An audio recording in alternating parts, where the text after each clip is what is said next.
I'm yours. Pure FM, connexion. C'est parti, il est levé, c'est incroyable.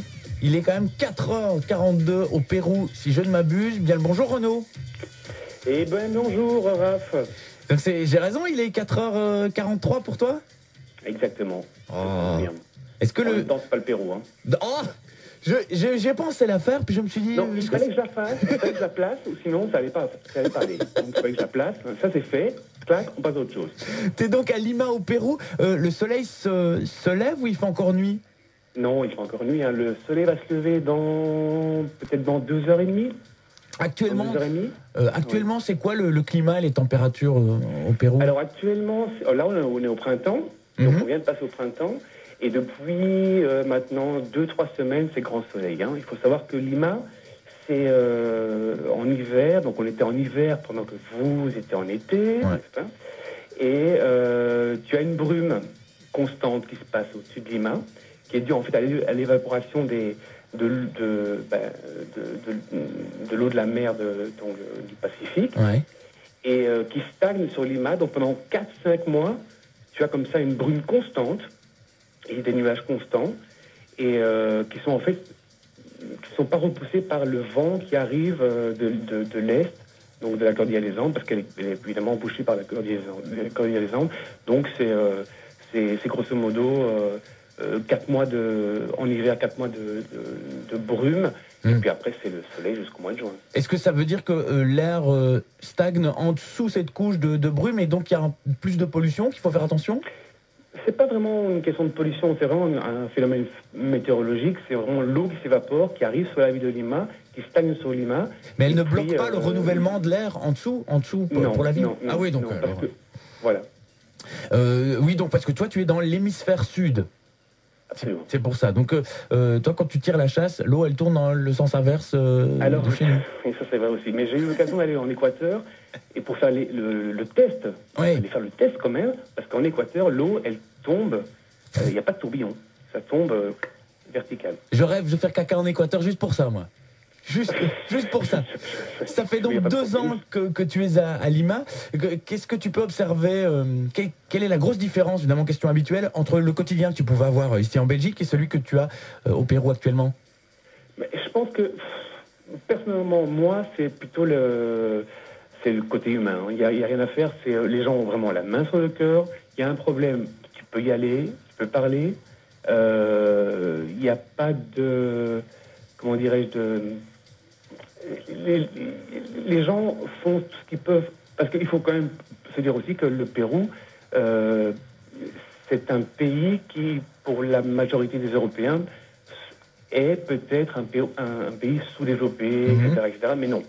Donc c'est vraiment un pays qui se développe très vite, très bien, et il y a de plus en plus de personnes qui sont, on va dire, riches ou plus ou moins riches. Et moi, c'est vraiment le côté humain. C'est le côté humain qui m'a vraiment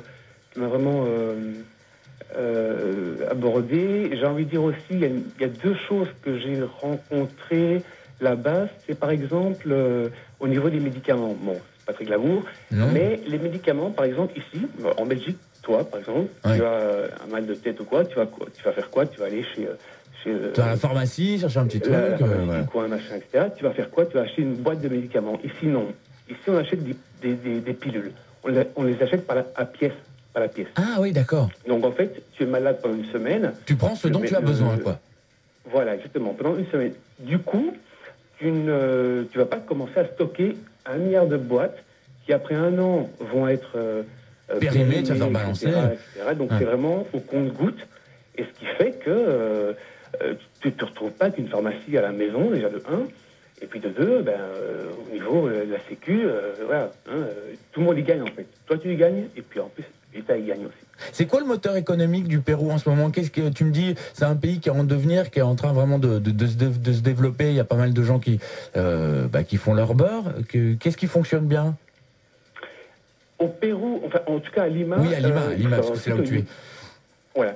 Il faut savoir aussi que le Pérou, c'est quand même c'est le seul pays d'Amérique latine qui est pratiquement frontalier à tous les autres pays d'Amérique latine, comme le Chili, la Bolivie, la Colombie, l'Équateur, etc. Donc c'est le point d'entrée pour aller visiter l'Amérique latine.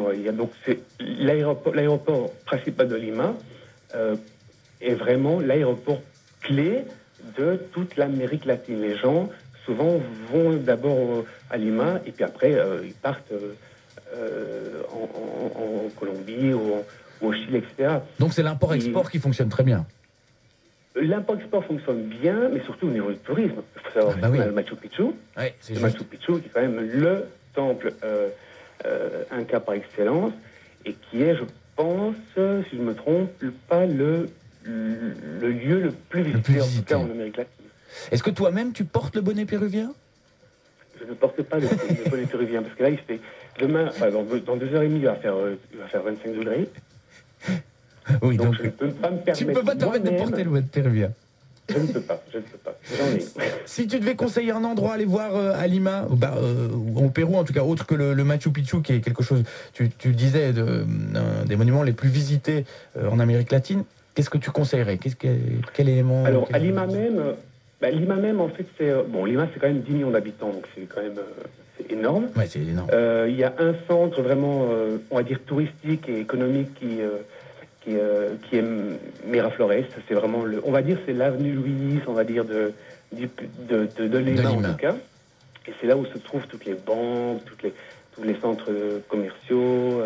Et c'est là, en fait, où arrivent tous les touristes. Moi j'habite à Surco, donc c'est un peu plus loin de Miraflores, à 2-3 km. Donc je suis vraiment au bord de la Panamericana, de la Panaméricaine. Et quand je vais là-bas, même si j'habite de là depuis 2 ans, on prend un gringo, quoi. Donc il y a plus d'étrangers que de Péruviens, on va dire.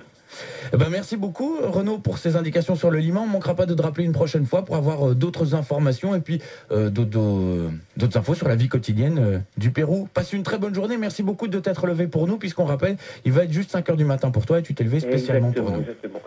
Merci Renaud. Merci à toi, Raph. À une prochaine fois. Ciao.